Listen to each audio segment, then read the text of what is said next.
Hello, and I'd like to start tonight by talking about the Hollywood blockbuster The Day After Tomorrow. In essence, the Gulf Stream stops, a lot of Americans freeze to death, and it's not really the end of the world. Anyway, the thing is that once again, it has focused our attention on the wicked car and what might be done to stop it going around clubbing baby seals to death. This, apparently, is the answer. It's the Toyota Prius, and while it may look like a four-door saloon, it's been billed as just about the greenest car ever made. That's why it's become the latest must-have accessory among Hollywood's right-on elite. Cameron Diaz has one, so does Robin Williams and Tim Robbins. Leonardo DiCaprio has 3. They've all been convinced that by driving one of these, the Tasmanian fruit bat will come back to life, that GM crops will be uninvented, and that the Earth will once again cool down. So, what do they all see in it? Well, in essence, it's an electric car. But unlike any other electric car I've ever come across, you don't have to charge this one up for 12 hours every 40 miles. In fact, you never have to charge it up at all. And here's why. That is a normal 1.5-litre petrol engine, which is sometimes used to drive the car.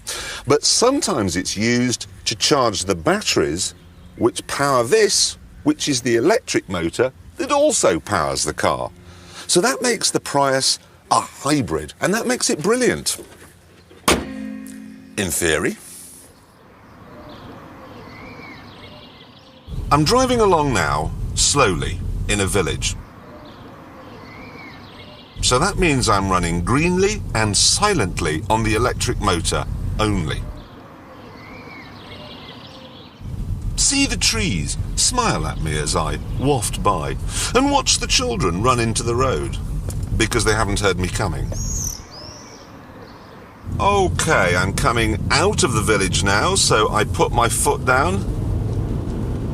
Yep, and now the petrol engine has started and is working with the electric motor to whiz me along. To help you understand which motor is doing what at any given moment, you get this screen, like so. There we are now. At the moment, the engine is driving the front wheels and sending power to the battery. Put my foot down, now look, everything's all going to the front wheels, all going that way. This, I think, is a particularly good way of distracting you from the child who's run into the road, having not heard you coming. Actually, I'm being unfair. The Prius is so slow, the child could run into the road, retrieve his ball, and grow to puberty before you ever actually hit him. 0 to 60 takes 13.5 seconds, and the top speed is just 99.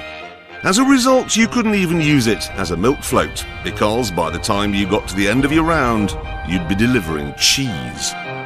Still, you might think a performance is a small price to pay if it means the Tasmanian fruit bat can be saved. Sorry, but I drove one of these things from my house to London the other day. It's about 70 miles, and I averaged 45 miles to the gallon. A normal diesel will do better than that. A lot better.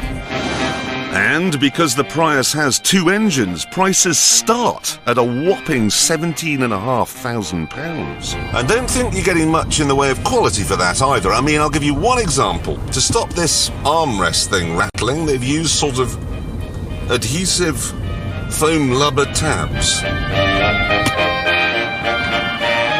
To sum up then, it's a very expensive, very complex, not terribly green, slow, cheaply made and pointless way of moving around.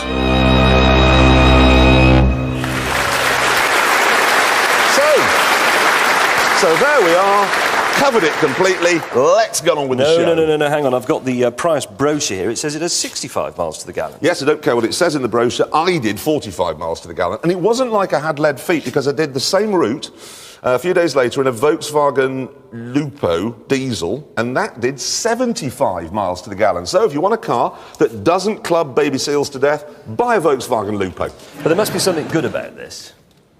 Something.